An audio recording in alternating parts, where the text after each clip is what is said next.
제가 오늘 김성태 증인을 처음 뵙습니다. 네, 영화보다 더 영화 같은 인물 같아요. 오늘 보니까요. 제가 오늘 오전 증인의 말씀 듣다 보니까 속죄하고 있다 이런 말씀을 쓰셨거든요. 속죄하고 있다. 그 속죄하고 있다라는 게 어떤 뜻인가요? 제 자신이 많이 부족했던 이런 부끄러웠던 거 이런 것들 속죄하고 있다는 말씀입니다. 예. 그 김성태 증인의 가까운 분 두 분을 꼽으라고 하면 방용철, 조경식 부회장 이렇게 꼽을 수 있을까요? 방영철하고 오래된 친구지만 뭐 조경식 형도 오래됐지만 자주 보지 못하는. 예. 근데 조경식 부회장은 지난번에 이 청문회에 나와서 해외 출장을 가면은 김성태 회장과 같은 스위트룸을 같이 쓰면서 투숙한다 이런 말씀을 했거든요. 맞습니까? 필리핀에서도 같이 투숙을 했다고 얘기했거든요. 같이 잔 적도 있고 안 잔 적도 있고 그런 거. 예. 방용철 씨하고는 같이 잡니까? 방을 같이 쓰진 않고요. 그렇죠. 예. 그러면 우리가 상식적으로 생각할 때 누가 더 가깝다고 생각할까요? 방용철보다 조경식이 더 가깝다고 생각하지 않을까요? 비교할 수는 없다고 하더라도 같이 투숙하고 방을 쓴다고 했을 경우에 가까운 사람하고 쓰죠. 근데 조경식 부회장은 필리핀에서 이혼함을 보지 못했다고 얘기했고요. 예. 방용철 이혼함을 봤다고 했습니다. 가장 가까운 분인데. 근데 지금 말씀드린 것처럼 조경식 회장은 같이 방을 써요. 친구들하고 같이 방 쓰면 있는 얘기 없는 얘기 다 하죠. 그 정도로 가까운 사이 아닙니까? 있었는데 같이 뭐 24시간 있었다 이건 아닌데. 그러니까 제가 얘기한 것처럼 방용철 회장보다 조경식 회장이 가까운데 조경식 회장은 보지 못했다고 얘기했고 방용철은 봤다고 얘기하는 거 아니겠습니까? 그럼 누구 말을 더 우리가 신뢰하냐면 방을 같이 쓰고 아주 가까운 사람 얘기를 신뢰할 수밖에 없는 것이죠. 방영철은 저랑 같이 일을 30년 했고요. 예.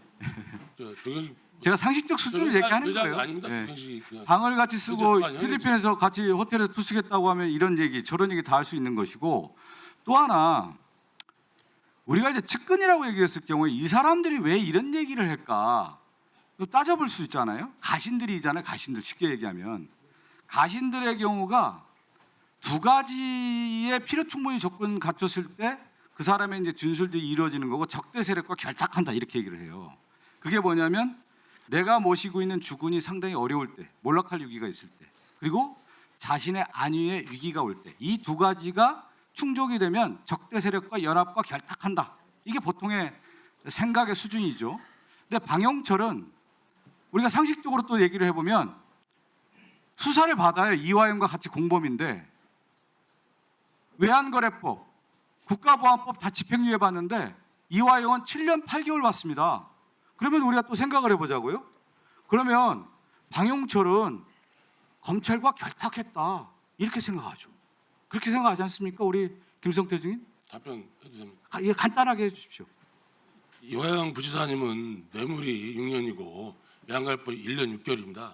실제 아니 제가 말씀드리는 게 상식적으로 국가보안법이 됐든 외환거래법이 됐든 이렇게 유증한 수사를 받았는데 예. 검찰에서 다 집행유예를 풀어줬잖아요. 그러면 방영철은 뇌물 혐의로 받은 걸 제가 주범이 됐고 방영철 하범돼서 집행유예를 풀어줬다는 얘기 있고, 또 하나는 우리가 얘기하는 안보수도 그렇고 이화영도 그렇고 상당히 이제 문제 뭐냐면 검찰 입장에서 약점을 잡아서 수사를 했다라고 좀 볼 수밖에 없어요.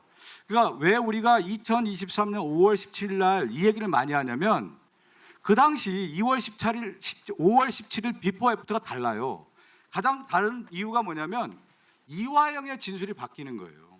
이화영이 뭐가 바뀌냐면 그전에는 박상영 검사가 얘기하더라도 협조를 하지 않아요. 근데 협조를 언제 하냐면 5월 17일 날 협조해서 경기도지사에게 보고를 했다라고 정도면 되겠냐? 그러니까 그 정도면 되겠다라는 답변이 오고 5월 20일 날 김성태 회장이 어떤 얘기를 하냐면 지들이 수원지검이 원하는 대로 됐으니까 더 이상 많이 괴롭히고 그런 일은 없을 것 같아. 어제 좀 나아졌어. 이화영이가 어제 좀 다 얘기해가지고 난리 났지. 그것들 수원지검 다 좋아가지고 딱 악의가 맞는 거예요. 5월 17일 날은 그런 날인 거예요. 저희가 왜 연어냐 술이냐 이 얘기도 있고 본질은 뭐냐. 5월 17일 날 이화영의 진술이 바뀌면서 아까 얘기한 자신의 안이 이 문제가 되니까 적대 세력이 검찰과 결탁하는 시점이 언제냐? 5월 17일이라는 겁니다. 이화영 부지사가 그날 바뀌는 거예요. 이거를 명확하게 우리 김성태 증인이 알아야 되는 겁니다. 왜 김성태 증인과 가까웠던 사람들이 제가 하나만 마지막 드릴게요. 지금 김성태 증인은 어떤 얘기를 하냐면 이재명 지사를 모르는다는 거예요. 한 번도 본 적이 없잖아요. 예. 근데 본 적이 없는 사람한테 대신해서 돈 갖다 줍니까? 안 맞죠. 국민들이 바라볼 때. 한 번도. 뭐냐면 그 사람들이 모시고 있는 사람이 누구냐에 따라서 그 사람을 알고 싶어 하죠. 야, 그 사람 꼭 소개시켜줘. 내가 그 사람과 담판을 해야 돼. 이게 상식적 수준이에요. 근데 김성태 증인은 한 번도 본 사람이 없는 사람에게 대신 대북 비용을 줬다. 대납했다. 누가 믿을 수 있겠어요? 거기에 뭐가 있냐? 검찰은 김성태 증인의 가장 약한 무리인 이화영, 황영철, 안보수의 약점을 잡았어요. 그래서 뭐냐? 아까 제가 얘기한 결탁을 하는 겁니다. 적대 세력과 결탁. 그것을 검찰이 회유와 압박을 통해서 했다라는 게 이 사건, 쌍방울 사건의 핵심이라는 얘기입니다. 김성태 증인. 제가 이거 연구 많이 하고 공부해서 딱 결론 내린 거예요. 김성태 증인 이 얘기를 벗어날 수가 없는 겁니다. 한번 얘기해 보십시오. 의원님 말씀에 동의하지 못합니다.